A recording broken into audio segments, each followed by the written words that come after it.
இந்த மரணத்தை பொறுத்த வரைக்கும், இந்த மரணத்துடைய செய்திகளை நாம் அணுகுவதை பொறுத்த வரைக்கும் சில மக்களை நீங்க பார்க்கலாம். என்னன்னு சொன்னால், மரணத்தை அவங்க விரும்புற வார்த்தைகள், மரணத்தை கேட்கிற மாதிரியான வார்த்தைகள், மரணத்தை என்ன ஆசை வைக்கிற மாதிரியான வார்த்தைகள் நிறைய என்ன செய்யும் வரும். இந்த மாதிரி விஷயங்களை ரசூலுல்லாஹ் எப்படி அணுகினாங்க என்பதுல எங்கள்கிட்ட ஒரு தவறான புரிதல் என்ன செய்யுது இருக்குது. மரணத்தை ஆசை வைத்தல் அப்படி என்பது மார்க்கத்துல தடையான உண்டாடு கேட்டா இல்லவே இல்லை. மார்க்கத்துல தடையான உண்டாடு கேட்டா இல்லவே இல்லை. ஒரு முஸ்லிம் பிறந்ததிலிருந்து மரணத்தை பத்தி சொல்லித்தான் என்ன செய்யறான், வளர்க்கப்படுறான். அவன் செய்யற ஒவ்வொரு வேலைகளை நீங்க பாத்தீங்கன்னு சொன்னா மரணத்தை ஆசை வச்ச செயல்பாடு தான் என்ன செய்யும் இருக்கும். அஹ்காமு தமன்னில் மவுத், மரணத்தை என்ன அதை ஆசை வைத்தல் சம்பந்தமாக ஒரு நூல் என்று தமிழ்ல ஒரு நூல் வந்திருக்கு. முகமது இப்னு அப்துல் வஹாபோடு சம்பந்தப்படுத்தி, அது அவர் எழுதிய நூலே அல்ல. அதை நிஸ்பத்து பாத்திலானது, அவர் எழுதியது அல்ல. இந்த அதாவது மரணத்தை ஆசை வைத்தல் என்பது எப்ப மார்க்கத்தில் தடை செய்யப்பட்டுச்சு சொன்னால், உலக காரியங்களுக்காக மரணத்தை ஆசை வைக்கிறது தான் கூடாது.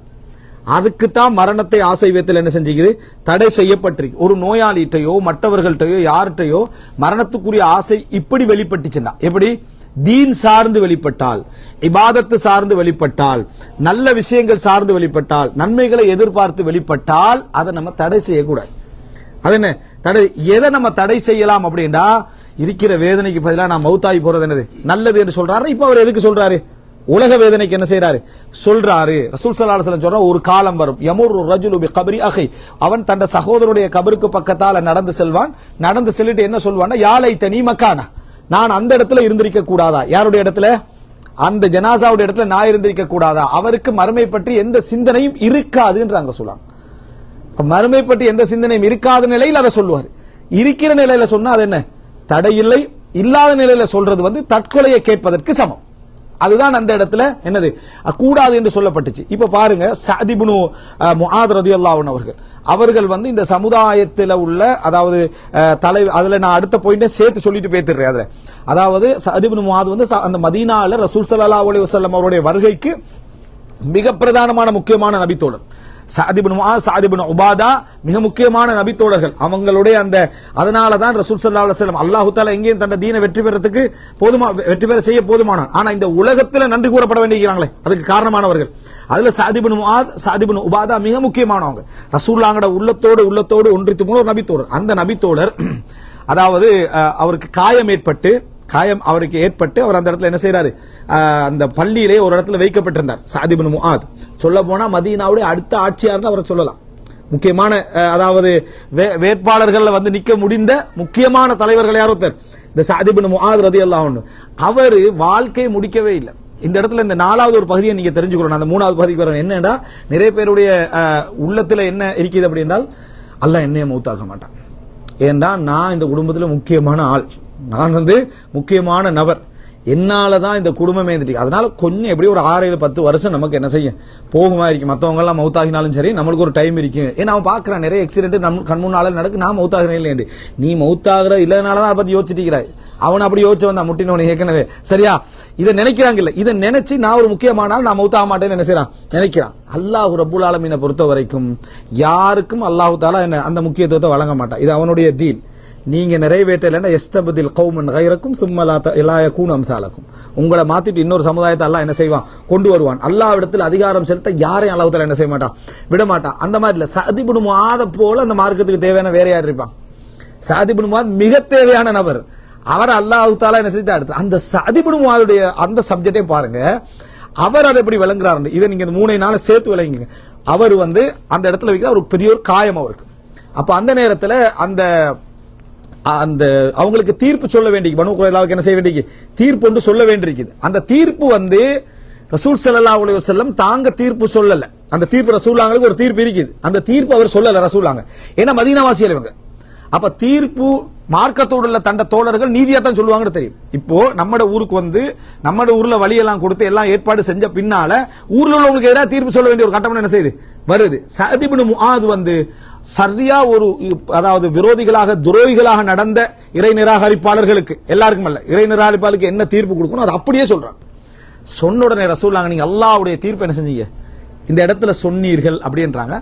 அந்த நேரத்தில் சஅத் இப்னு முஆத் ஒரு துவா கேட்கிறார். அந்த துவா பாருங்க, இந்த 3 நாளோட சம்பந்தப்பட்ட விஷயம். என்ன சொல்றாங்கடா, யா அல்லாஹ் எனக்கு இந்த மார்க்கத்துடைய விஷயத்துல எங்களுக்கும் காவிர்களுக்கும் இதுக்கு பின்னால ஏதாவது மிஞ்சி இருந்தால் போராட்டங்கள், யுத்தங்கள், அதாவது நம்ம தாழ்த்தப்பட்டிருக்கிறோம், பலகீனப்பட்டிருக்கிறோம், இந்த மாதிரி கட்டத்துல எங்களுடைய தேவைகள் இன்னும் என்ன செய்து இருக்குது, நிறைய யுத்தங்கள் செய்ய வேண்டியிருக்கின்ற எதுவும் மிஞ்சி இருந்தால் என்னை வாழவை, இல்லையண்டா இந்த காயத்தை வெடிக்க செய்யணும் துவா கேட்டாங்க.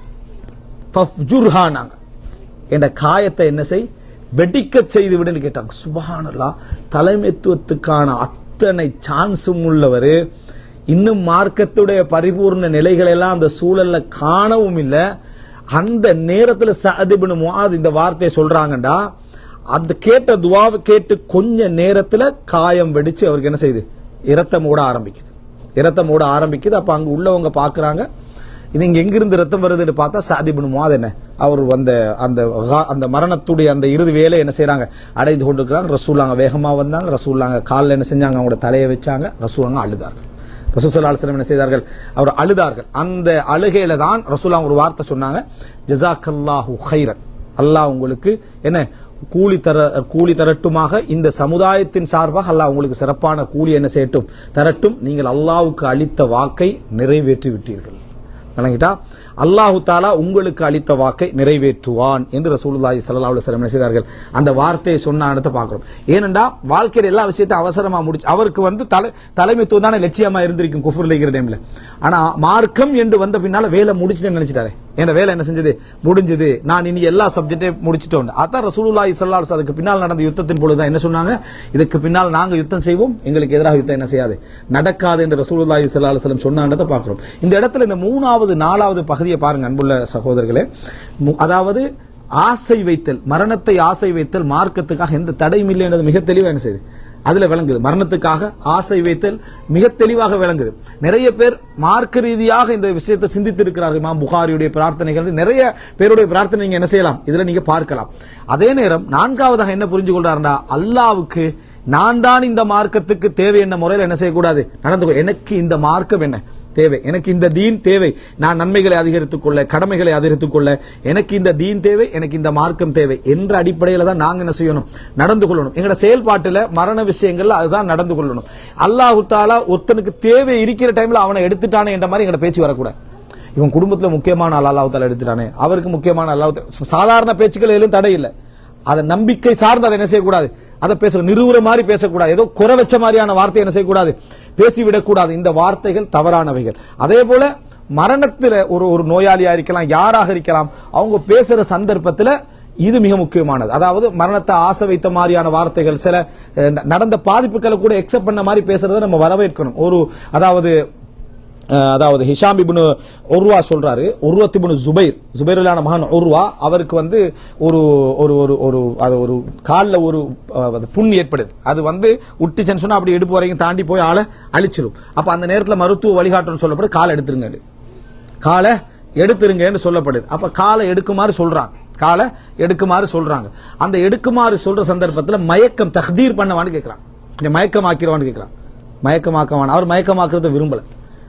யுத்த களத்தில் கலந்து கொண்ட நபித்தோழர்கள் மயக்கமாக்குறது என்ன செய்யல, விரும்பல. அந்த ஹையாக இருக்கிற நேரத்தில் எந்த ஒரு மயக்கமும் இல்லாம அந்த கால் என்ன செய்யுது, வெட்டப்படுது. அவர் அந்த வலியுடைய வார்த்தை 2 வார்த்தை சொன்னாலே தவிர வேற எதுவும் சத்தம் போடல என்றார். இந்த வலிக்குது என்ற மாதிரியான ஒரு முனகல் சத்தம் சொல்லுவோமே, அதை தவிர அவருடைய வாயிலிருந்து வேற எதுவுமே என்ன செய்யல, வெளிப்படவில்லை. எடுத்த உடனேயே அவர் அந்த காலை பார்த்து சொன்ன வார்த்தை என்னடா, அல்ஹம்துலில்லாஹ், உன்னை கொண்டு நான் பாவத்தை நோக்கி நடக்கவும் இல்லை, எந்த ஒரு கடமையான தொழுகை நான் என்ன செய்யல, நான் விடவும் இல்லை, என்னது பிரியும் வரைக்கும் அதை விடவும் இல்லை. இந்த வார்த்தை அவர் என்ன செய்யறாரு, சொல்றார். அப்போ ஒரு நோயாளியாக இருந்து கொண்டு மார்க்கம் சார்ந்த சில வார்த்தைகளை தன்னை ஆறுதல் படுத்த, தன்னை திருப்திப்படுத்த, மரணத்தை எதிர்பார்க்கிற மாதிரியோ அல்லது காயங்களை தாங்கிக் கொள்ற மாதிரியான வார்த்தைகள் சொல்ற சந்தர்ப்பத்தில் நம்ம அதை என்ன செய்யணும், வரவேற்கணும். அது அவருக்கு என்ன செய்யும், ஒரு தெம்பை கொடுக்கும், இறைவன் சார்ந்த ஒரு நெருக்கத்தை அதை என்ன செய்யும், அவருக்கு கொண்டு போய் சேர்க்கும் என்பதை நம்ம என்ன செய்ய வேண்டும், புரிந்து கொள்ள வேண்டும். இந்த மாதிரியான அதாவது விஷயங்கள்ல நாங்க மிகவும் ஒரு கவனத்தை செலுத்த வேண்டும். இது போல நிறைய பகுதியை நான் இந்த இடத்துல சொல்லலாம். முக்கியமாக 4 உங்களிடத்தில் என்ன செய்திருக்கிறேன், மரணம் சார் நம்ம இதை தேடணும். மரணம் சார்ந்த விஷயங்களில் ரசூலுல்லாஹ்வோட அணுகுமுறை என்ன? நம்ம படிச்ச ஹதீஸ்களிலேயே நிறைய இஸ்தின்பாத்தாத்துகள் நமக்கு இருக்குது. மரணம் சார்ந்த விஷயங்களில் எங்களுக்குரிய அணுகுமுறை முஸ்லிம் சமுதாயத்துடைய அணுகுமுறையாக என்ன செய்ய வேண்டும், இருக்க வேண்டும், பிரதான அணுகுமுறையாக இருக்க வேண்டும் என்பதை நாம் புரிந்து கொள்ளணும். முதலாவது, நாங்க ஜனாசாவிடம் இருந்து தூரமாகுவதை போல உலகத்தில் நடக்கக்கூடியவைகள் எல்லாமே, எதிர்பார்த்தல், நிற்றல், மறந்து போதல், சில ஞாபகங்கள் மீறி மீறி வந்துட்டு அப்படி போறது, இவைகள் எல்லாமே நாங்க அவர்களை ஜஃபா கஷ்டப்படுத்துறோம் என்ற அர்த்தம் அல்ல. இது என்ன, அவர்களை நாம் அல்லாஹ்விடத்தில் ஒப்படைச்சிட்டோம். அவங்களுக்கான பிரார்த்தனையும் துஆக்களும் ஒவ்வொரு ஞாபகம் வரட்டும் செய்யணுமே தவிர இந்த மாதிரியான புரிதல்கள் நமக்கு வழியை என்ன செய்யக்கூடாது, அதிகரிக்க செய்யக்கூடாது. அப்படி வந்தா பிரார்த்தனை, அதுக்கு ஜியாரத்தும் பிரார்த்தனையும் தான் எங்களுக்கு உண்டு என்ற அந்த முக்கியமான விஷயம். இரண்டாவது, ஜனாசாவை பொறுத்த வரைக்கும் என்ன, புகழாரத்தை மேக்சிமம் தவிர்த்துடும். அதுவும் குறிப்பா வணக்க வழிபாடுகள் இடத்தை மேக்சிமம் தவிர்த்துடும். அவரை பத்தி வரலாறு எழுதுறதோ, ரசா அவரை பத்தி என்ன, அதாவது இரங்கல் தெரிவிக்கிறதோ மார்க்கத்தில் பிழை உண்டல்ல. ஆனால் அதை எப்படி லெவல்ல இருக்கணும், அவரை மறுமையை அழிச்சிடுற மாதிரி என்ன நம்ம சொல்லிடக்கூடாது. மறுமையை அழித்து விடுவதை போல என்ன செஞ்சிட சொல்லிடக்கூடாது. முஸ்லிம்கள் இது எந்த அளவுக்கு கண்டா குஃபுர்ல மரணிச்சவங்களுக்கு கொண்டு கூட அப்படி செஞ்சிடறாங்க. உங்களுக்கு தெரியும், புதுசா மரணித்த பாடகர் விஷயத்துல எந்த லெவலுக்கு போனாங்க.